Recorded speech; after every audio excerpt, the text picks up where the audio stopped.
नमस्कार मित्रांनो, प्रेमाची गोष्ट या मालिकेच्या आजच्या भागात आपण बघणार आहोत की इथे सागर मुक्ताला म्हणत असतो, चला मी तुम्हाला घरी सोडतो. मात्र मुक्ता म्हणते, नाही नको, मी घरी येऊ शकते. पण सागर लगेच मुक्ताला म्हणतो, मी हे सगळं सईसाठी नाही करत, मी फक्त तुमच्यासाठी करतो आहे, त्यामुळे चला प्लीज. तर सागर हा अगदी मनापासून मुक्ताला म्हणत असतो, त्यामुळे मुक्ताही म्हणते, ठीक आहे, मी माझी पर्स घेऊन येते. मग मुक्ताही सागर बरोबर घरी चाललेली असते. त्यानंतर इकडे देवीच्या घरी मंजिरीची सासू आलेली असते आणि ती माधवीला तिच्या नातवाचे व्हिडिओ फोटो दाखवत असते आणि म्हणत असते, बघा ना किती मस्त मस्त व्हिडिओ काढलेत मी त्याचे, हे बघा. तर ते व्हिडिओ बघत असतानाच माधवीला लगेच त्यात मिहिकाचा आणि मिहीरचा व्हिडिओ दिसतो. तर लगेच माधवी म्हणते, हा व्हिडिओ तुमच्याकडे कसा काय आलाय? त्यावर लगेच मंजिरीची सासू म्हणते, घ्या आता तुम्ही मलाच विचारा. त्याच मोबाईलवरती आज सकाळी हा व्हिडिओ पडला आणि आजकालचे मुलं काय, त्यांना तर काही टेन्शनच नसतं, कुठेही फिरतात. त्यावर लगेच माधवी म्हणते, पण हे कधी झालं, कसं झालं, मला कोणीच काही सांगितलं नाही. तर लगेच मंजिरीची सासू म्हणते, परंतु आम्हाला तर सकाळपासून खूप फोन येतात. जेव्हापासून मुक्ताचा प्रणव बरोबर साखरपुडा झालताना त्या फोटोत मिहिका होती. मग सर्व पाहुणे मंडळी आम्हाला फोन करून विचारताय, ही मुलगी कोण आहे, तिचा असा कसा व्हिडिओ. त्यावर लगेच मंजिरीची सासू म्हणते, पण तुम्ही तरी काय करणार? तुम्ही इथे मुक्ताकडे लक्ष देणार का तिच्याकडे? इथे मुक्ताचे वारंवार साखरपुडे मोडताय. हेच मयुरेश तिथे येतो आणि म्हणतो, अगं आई, हा विषय इथे का काढलास तू? आणि तुला बोलायचंच होतं तर तू मला दाखवायचा व्हिडिओ, मला म्हणायचं. त्यावर लगेच मंजुरीची सासू म्हणते, अरे परंतु मी तर हे सर्व त्यांना दाखवत नव्हते, त्यांनीच बघितलंय ते. तर लगेच मयुरेश म्हणतो, आई तू हे मुद्दाम करतेस ना, मला कळतंय. तीच त्या लोकांना खूप साऱ्या गोष्टींचा त्रास होतोय, त्यामुळे तू मुद्दाम जखमेवरती मीठ चोळल्यासारखं करतेस. म्हणून आई तुला विनंती करतो, तू आता इथून निघून गेली तरी चालेल. लगेच मयुरेशची आई म्हणते, अरे तुला माझ्यापेक्षा ही तुझी सासरची मंडळी महत्वाची आहे का? तुला आईचं काहीच पडलेलं नाहीये ना? ठीक आहे, मी जाते, असे म्हणून ती रागातच तिथून निघून जाते. तर लगेच मयुरेशची आई गेल्यानंतर मयुरेश माधवीला म्हणतो, तुम्ही नका टेन्शन घेऊ. त्यावर माधवी म्हणते, हे सर्व कधी झालं, काय झालं, मला तर काहीच कळलं नाही, मला कुणी सांगितलं नाही.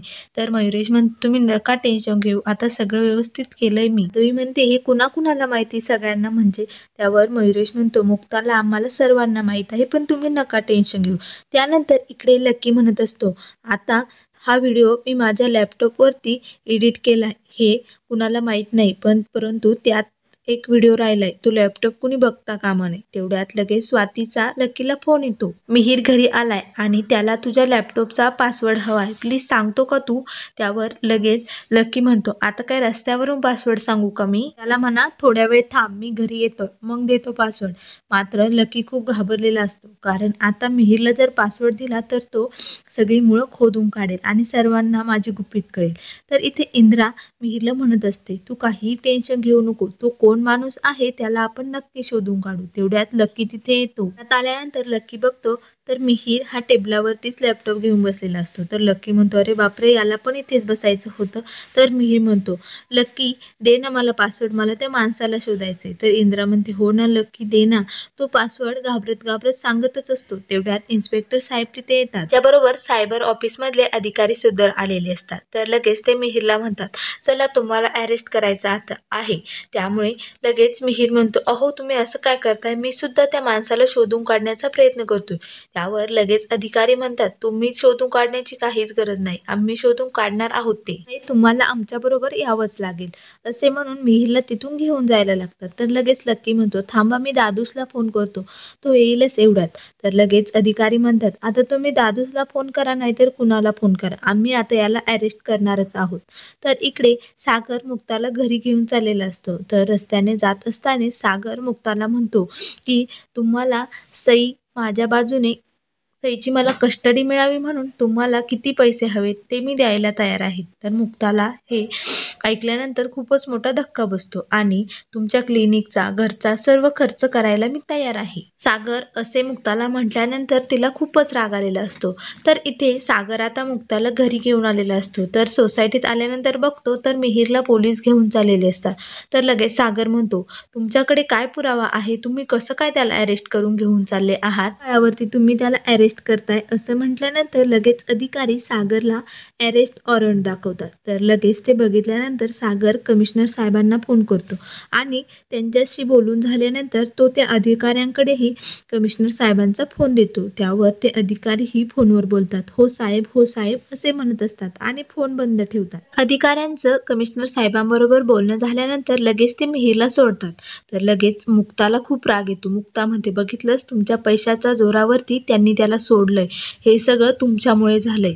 तर लगेच सागर म्हणतो, काय पुरावे होते त्यांच्याकडे? काहीच नव्हते, म्हणून सोडलंय त्याला. त्याने काहीच केलेलं नाहीये, त्यामुळे त्यांनी सोडलंय त्याला. असे म्हटल्यानंतर मुक्ताला खूपच राग येतो.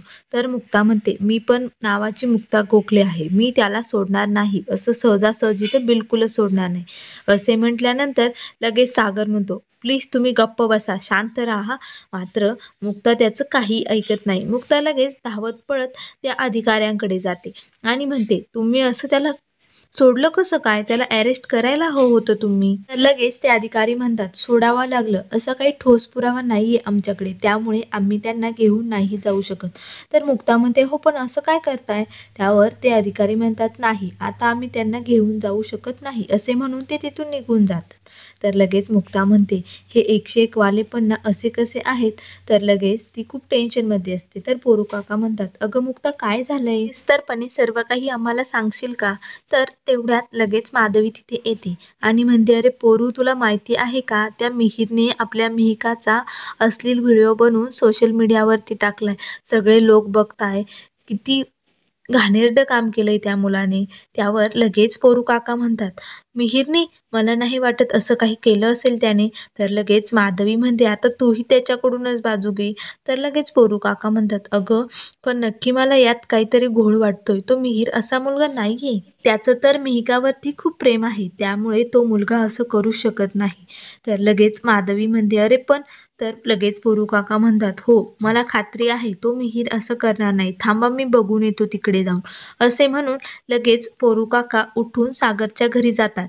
त्यानंतर इकडे सागरच्या घरी इंद्रा सागरला म्हणत असते, अरे तू त्या कडीपत्तेच्या काडीबरोबर कशाला भांडण करत असतो दरवेळेस? ते 102 वाले कसे आहेत माहिती आहे ना? ती कशी म्हणाली, तुमच्याकडे सईची कस्टडी येऊ देणार नाही. आता जर तिला राग आला तर काय करायचं? आता जर तिने तिचा निर्णय बदलला तर? तेवढ्यात पोरू काका तिथे आलेले असतात आणि हे सर्व बोलणे ऐकत असतात. तर लगेच सागर म्हणतो, जाऊ दे, तिला तिचा निर्णय बदलू दे. सईची कस्टडी तिच्याकडे गेली तरी चालेल, परंतु इथे मिहिरने काहीही चूक केलेली नसताना मी त्याला तुरुंगात नाही जाऊ देऊ शकत. जर त्याने हे सर्व केले असते तर मी स्वतः त्याला तुरुंगात पाठवले असते, परंतु आता मी माझ्या भावाचा बळी नाही देऊ शकत. हे सर्व मिहिरने केलेले नाहीये याची मला खात्री आहे. तर हे सर्व बोलणे ऐकत असतानाच बाबू काका तिथे येतात आणि ते पोरू काकांना म्हणतात, काय झालं? मी तुम्हाला काल विचारलं होतं, त्याचं काय ठरवलं? तर लगेच पोरू काका म्हणतात, मला एक सांगायचंय, आपल्या या 2 घरामध्ये एवढी जी भांडणे चालू आहे ना, आधी मुक्ता सागर, आता हे मिहिर, हे जर थांबवायचं असेल तर आपल्याला मुक्ता आणि सागरचं लग्न लावावंच लागेल. तर लगेच बाबू काकांना खूपच आनंद होतो, कारण आता त्या दोघांनीही सागर आणि मुक्ताला एक करण्याचं ठरवलेलं असतं. त्यानंतर मित्रांनो, पुढील भागामध्ये आपल्याला बघायला मिळेल मध्ये बोटिंग असतं. तर मुक्ता आणि सागर दोघेही बोटिंग करण्यासाठी आलेले असतात. तर दोघेही त्या चिठ्ठ्या संगच टाकायला जातात. तर दोघांचे हात त्या बॉक्समध्ये गेल्याने दोघांचे हात त्यात अडकतात. तर लगेच मुक्ता सागरला सांगत असते की कशा पद्धतीने हात काढायचे म्हणून. मग ते दोघेही एकमेकांचा हात हातात घेऊन हात बाहेर काढण्याचा प्रयत्न करत असतात. मात्र त्या दोघांचाही हात निघतच नसतो. तर हे सर्व बाहेरून बाबू काका आणि पोरू काका बघत असतात. तर लगेच बाबू काका आणि पोरू काका म्हणतात, आता या दोघांच्या प्रेमाची गोष्ट आपण सुरू करायची. आता ते आपण दोघांनी मिळून करायचं असतं. तर इथे सागर आणि मुक्ता हाताला हात लावून दोघेही प्रयत्न करत असतात की हात बाहेर काढण्यासाठी. तर मित्रांनो, आता बाबू काका आणि पोरू काका मुक्ता आणि सागरची प्रेमाची गोष्ट कशी सुरू करणार हे आपल्याला लवकरच बघायला मिळेल. त्यामुळे अशाच मालिकेंच्या अपडेट पाहण्यासाठी चॅनलला लाईक करा, सबस्क्राईब करा. व्हिडिओ पाहिल्याबद्दल धन्यवाद.